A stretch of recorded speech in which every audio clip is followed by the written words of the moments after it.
L'actionnariat parental. L'actionnariat salarié, parent pauvre de la RSE, avec Romain Avice, gérant de portefeuille chez DNCA, où il est responsable adjoint du pôle ISR. Donc, pour ceux qui ne connaissent pas, DNCA, c'est une division du groupe Natixis. Vous gérez 30 milliards sous actifs. Didier Cachan, qui est directeur rémunération chez Carrefour France, et Christelle Rostand, directrice rémunération et bénéfices au sein du groupe Carrefour. Voilà, bonjour à tous les trois. Vous avez un micro devant vous. Alors, déjà, Romain Avice, je vais juste connaître... Avis, pardon. Vous pouvez me rendre italien si vous voulez. Ok. Nessun problème. On y va comme ça. Alors, va pour Avis. Quelle est la place de l'actionnariat salarié dans l'évaluation ESG, j'allais dire globale d'une société ? Alors, déjà, ce qui est important, c'est qu'aujourd'hui, quand on investit en bourse, systématiquement, on adjoint une analyse extra-financière à l'analyse financière traditionnelle de valorisation que nous faisons.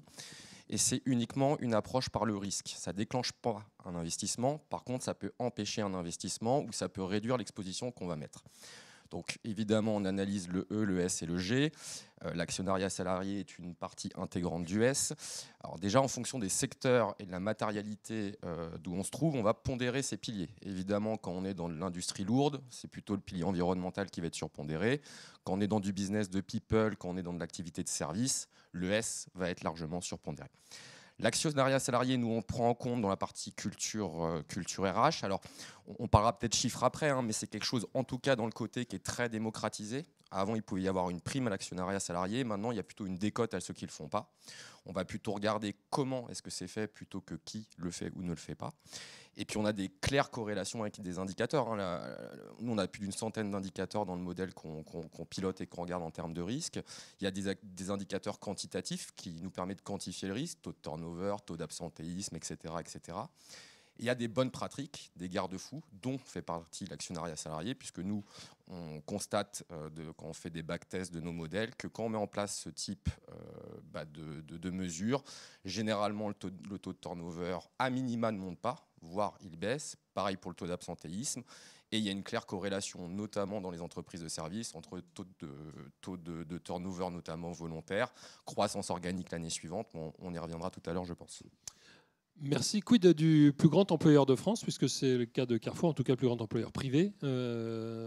Comment est-ce qu'on considère dans son rapport que celui que vous produisez chaque année pour la bourse, ce critère qui est l'actionnariat salarié, comment vous le valorisez ? Et effectivement, est-ce que là aussi vous observez, depuis que vous l'avez mis en œuvre, une baisse du turnover, sachant qu'on est quand même dans des métiers où il y a une grande majorité de bas salaires ? Alors, on a assez peu de recul. On est venu en force à deux, puisqu'on a co-lidé le projet. Ce qu'il faut savoir, c'est que ça faisait à peu près une vingtaine d'années que Carrefour n'avait pas lancé d'actionnariat salarié. Donc c'est quelque chose qui a été inscrit, c'est une offre qui s'est inscrite dans la nouvelle stratégie 2026 du groupe. Et à ce titre, qui est une initiative prioritaire et qu'on a relancée début 2023. On a assez peu de recul sur le turnover dont on parle, mais on se rend bien compte que c'est un projet prioritaire pour le groupe, d'associer les salariés bien sûr à la performance de l'entreprise. Mais la particularité du projet qu'on a lancé cette année, c'est qu'on a voulu aussi permettre aux salariés d'accompagner l'engagement de Carrefour en matière de responsabilité sociale, environnementale et de transition alimentaire, puisque on a vraiment voulu permettre aux salariés, avoir une autorisation AMF pour communiquer aux salariés, pour avoir un financement assez significatif des projets RSE de Carrefour en utilisant les fonds collectés lors de cette opération. Et c'est ce qui fait un peu notre particularité, qui nous a permis de communiquer aux salariés sur ce sujet et de les embarquer de manière plus globale sur l'opération. Merci. Une question peut-être pour vous, Teddy Cachan, pour ce qui concerne la France. Il y a une communication assez négative autour de la santé des hypermarchés ou des supermarchés dans leur ensemble. ça arrive cette année au moment où vous décidez de mettre en place un actionnariat salarié. Est-ce qu'il n'y en a pas certains qui craignent, qui disent attendez, je vais mettre de l'argent dans ma boîte et puis en même temps on nous dit que les marges c'est compliqué, qu'il y a des hypermarchés qui ferment ou d'autres qui sont revendus. Le contexte général n'aide pas forcément. Comment est-ce que vous arrivez quand même à le vendre ? En effet, le plan en fait, avait une triple ambition. Donc, Christelle vous a parlé de l'ambition d'être engagé, mais notre plan avait également la volonté d'être à la fois populaire et sécurisé. Populaire, comme vous l'avez dit, 80% de notre population, globalement, ce sont des non-cadres qui travaillent dans nos magasins, dans nos entrepôts, en caisse, en rayon, etc. Donc, ce sont des populations qui ont plutôt un faible pouvoir d'achat. Et donc, pour nous, tout l'enjeu était de leur donner envie de souscrire à cette opération. Donc, bon, le tableau que vous dépeignez est un peu moins négatif. Le groupe s'est transformé ces dernières années. Tout le monde a failli pleurer. Enfin, vous avez remarqué. Et, voilà. Et donc, il y a une transformation du groupe depuis 2018 qui fait que globalement nos magasins vont plutôt bien. Mais en effet, on devait donner envie à nos salariés de souscrire à cette opération parce que notre objectif, c'était vraiment le plus grand nombre possible de salariés souscrivent.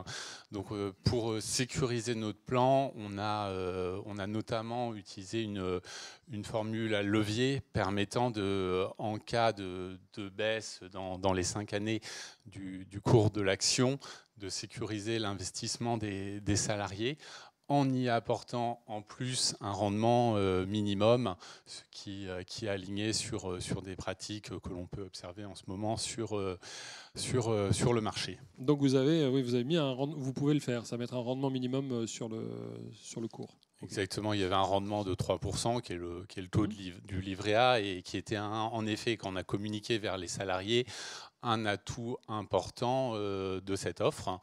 Autre élément important pour que ce plan soit ouvert au plus grand nombre de salariés de Carrefour, c'était le fait que les salariés puissent s'appuyer sur les versements d'intéressement et de participation c'est un des éléments importants du package de rémunération de Carrefour. Et donc, on a rendu le calendrier concomitant avec ces campagnes d'intéressement et participation. Et ce qu'on a observé, c'est que 2/3 des versements réalisés par les salariés étaient en réalité des sommes issues de l'intéressement et de la participation. Merci pour cette précision. Romain Avis, on parle de sécuriser. Et c'est vrai que ce matin, on l'a dit d'un mot, parfois il arrive qu'une action, alors vous, votre partie c'est la partie cotée, hein, contrairement à Equalis qui s'occupe essentiellement de nos côtés. Vous, c'est la partie cotée. Et on voit aujourd'hui une décorrélation parfois entre certains secteurs d'activité, enfin le cours d'une action et puis, j'allais dire, la dynamique de l'entreprise qui peut afficher une croissance, mais en même temps son cours d'action dévisse. Quels sont les outils qu'on peut avoir à sa disposition en tant que manager pour sécuriser l'investissement de ses salariés? Alors, Carrefour nous a donné sa recette avec un rendement minimum, mais je pensais notamment au secteur des maisons de retraite, où effectivement, quand on prend Orpea, on avait une action qui était à 82 €, 100. à 100 €, 20 pour 100 €, qui aujourd'hui, ça doit valoir 1,50 €. Je n'ai pas vérifié tout à l'heure, mais ça a peut-être encore baissé. Ceux qui ont des actions, on les salue au passage. Et puis vous avez le secteur d'activité qui peut être embarqué. Leurs collègues de Corian n'étaient pas particulièrement visés par l'enquête qui a entraîné la chute d'Orpea, mais l'action a dévissé de la même manière. Donc comment est-ce qu'on fait pour ne pas faire payer à ses salariés finalement de mauvais choix managériaux? C'est compliqué. Déjà, c'est pour ça que c'est important en termes de culture d'entreprise, c'est qu'il faut croire quelque part quand un salarié souscrit à une action de son entreprise, il croit à ses dirigeants, il croit à son entreprise, il croit à sa technologie, à ses produits, etc. Le cas Orpea, il est un petit peu extrême puisque là, c'est une mais c'est arrivé. Donc, c'est une faute de management et de top management assez énorme. Je pense que quand une action fait 101 €, vous pouvez mettre les décotes que vous voulez à la souscription. À la limite, le seul garde-fou que vous auriez pu avoir, c'est des souscriptions d'actions gratuites qui auraient pu permettre au moins à l'actionnaire de récupérer 1,50 € au lieu de ces 100 €. Bon, ce qui est possible de mettre en place, c'est ce qu'a fait Carrefour, ce que vous venez de mentionner, des rendements minimums. Enfin bon, quand le cours de bourse fait de telles performances, ça reste quand même très difficile à défendre. On peut mettre en place des plans de souscription gratuites. Nous, on les soutient dans notre politique d'engagement chez DNCA. On a toujours une partie d'augmentation de capital qu'on autorise pour les salariés et notamment via des plans d'action gratuites. Évidemment, les taux de décote qui doivent être 20-30%. Mais enfin bon, encore une fois, si vous prenez le cas Orpea, ça n'aurait pas défendu, mais ça peut aider parce que quand même pour qu'une entreprise perde 30-40%, il faut quand même que ses agrégats opérationnels se détériorent de façon significative, normalement, si la bourse est logique et surtout, oui, il faut embarquer les salariés dans les décisions managériales. C'est la limite de l'actionnariat salarié pour nous, qui est qu'un salarié peut très bien faire son boulot, être très productif, et sur un choix technologique de son dirigeant, sur un choix de croissance externe, sur un choix de déploiement et d'offensive commerciale, peut plomber le cours de bourse. Mais enfin bon, sur le long terme, normalement, quand vous avez des dirigeants de qualité, ça peut, normalement, on crée de la valeur. Et outre le fait de l'abondement, outre le fait d'actions gratuites, encore une fois, ça permet aussi d'embarquer tout le monde dans le même bateau.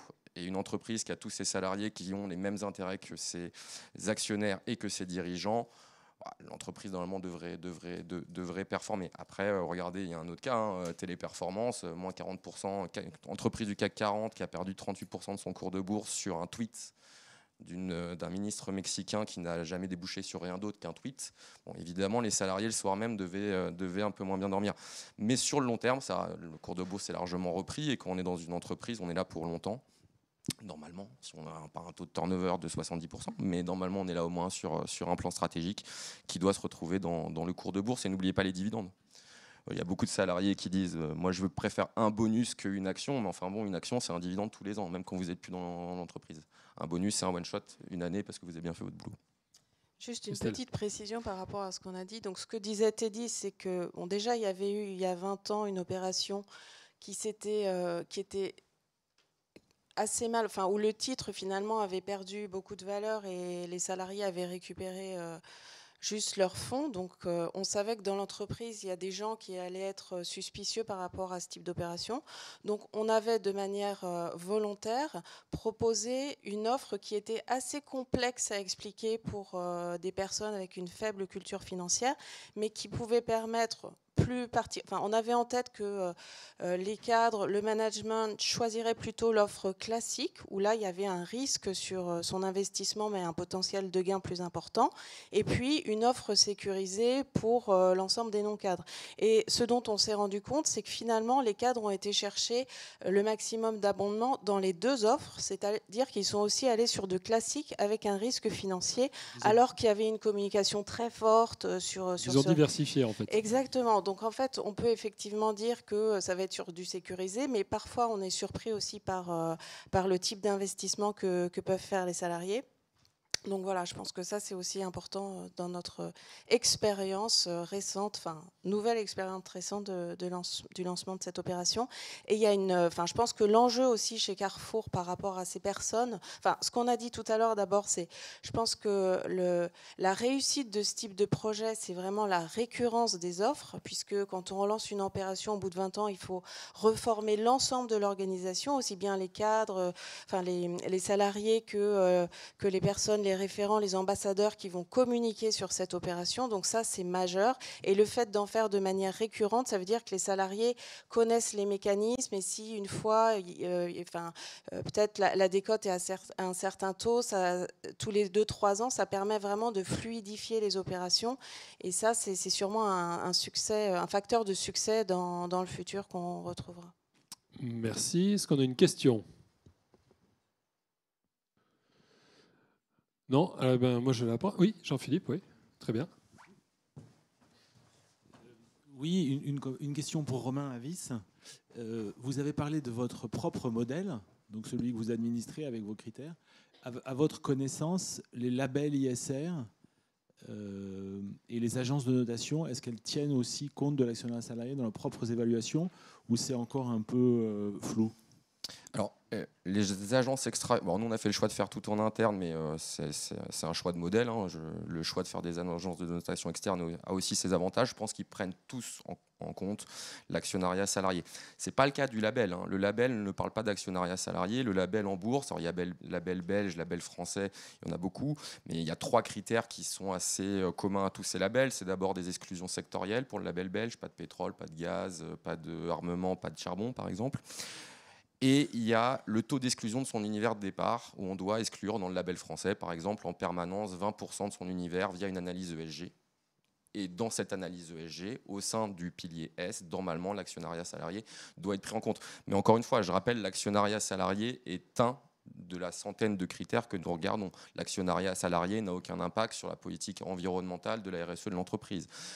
L'actionnariat salarié n'a peu d'impact sur la bonne gouvernance d'une entreprise. En revanche, sur la partie climat social, culture RH, encore une fois, nous, on a pas mal d'études. Alors, c'est des études empiriques, on leur donne le poids qu'on a envie de leur donner. Mais en revanche, on constate quand même que quand on met en place ce type de démarche, à minima, on ne détériore pas les choses, que ce soit sur des taux de turnover, que ce soit sur des taux d'absentéisme et sur les résultats financiers, parce qu'un employé actionnaire est parfois un employé peut-être plus productif. À minima, ça ne les détériore pas, donc pourquoi pas le faire. Et dans certains cas, voire selon certaines études, dans la majorité des cas, ça permet d'améliorer ces indicateurs. Et encore une fois, je ne sais pas s'il y a des, par exemple, personnes de chez Capgemini ou d'entreprises du service numérique ici. Le taux de turnover, c'est l'indicateur avancé de la croissance organique en N+1 qu'on regarde quand on est boursier. Donc quand on voit le taux de turnover augmenter, on sait que la croissance organique l'année suivante, elle va se détériorer. Et le cours de bourse est censé épouser aussi ça. Donc le label, c'est autre chose. Ça peut faire partie du label vis-à-vis de l'exclusion de son univers de départ, mais encore une fois, c'est un des 100 critères. Alors chez nous, c'est 100. Chez les providers externes, il y aura 700 critères, 800 critères. Chacun fait l'analyse comme il le souhaite. Voilà. En tout cas, c'est un niveau de risque. Et normalement, avec ce type, encore une fois, hein, ce n'est pas une opportunité d'investissement, une bonne politique RSE, pour nous, c'est une responsabilité fiduciaire qu'on a vis-à-vis de nos clients. On doit créer de la valeur. Ça ne déclenche pas un investissement. Par contre, ça peut empêcher un investissement si vraiment la situation est trop dégradée. Et si la situation n'est pas terrible, et ben ça peut empêcher qu'on mette 5, 6, 7% de notre portefeuille sur cette valeur parce que trop de risques. Et du coup, on va pondérer à 2-3%. C'est vrai que dans des entreprises de people, pour le premier employeur de France, pour Téléperformance, 500 000 personnes à gérer dans toute la planète, on sait qu'il y a un risque social non négligeable. Et cette année, sur cette société-là, il s'est matérialisé, c'est moins 38. Quand bien même le cours de bourse reprend derrière, moins 38 sur une journée, c'est une volatilité du portefeuille qui explose. Et nous, on a aussi là-dessus des contraintes. Donc, on se doit de piloter ça. Merci à tous les trois pour ces précisions. Merci Christelle Rostand, Teddy Cachan pour Carrefour. Et merci Romain Avis pour DNCA Finance. On peut poursuivre les échanges avec vous pour une petite pause qu'on marque jusqu'à... Allez, on se donne 20 minutes et puis on se retrouve ensuite pour la suite de l'après-midi. On va parler des fonds d'investissement qui n'aimeraient pas l'actionnariat salarié soi-disant.